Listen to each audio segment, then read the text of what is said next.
In this video, I will show you how to link EA accounts to Xbox Series S or X.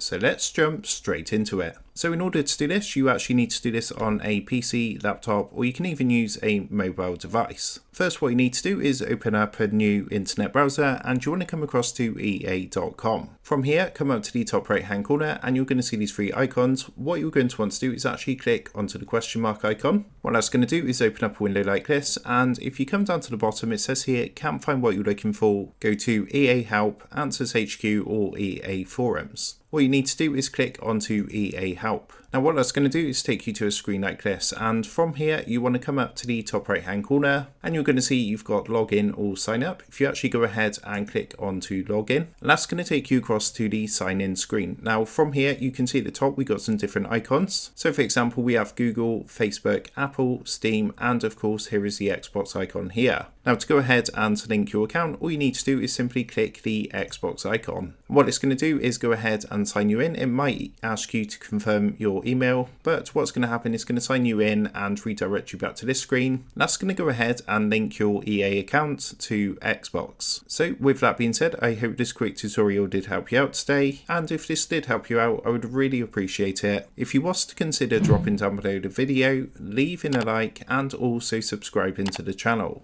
With that being said, I just want to take a minute to thank you guys for watching this quick tutorial, and I will see you in the next video.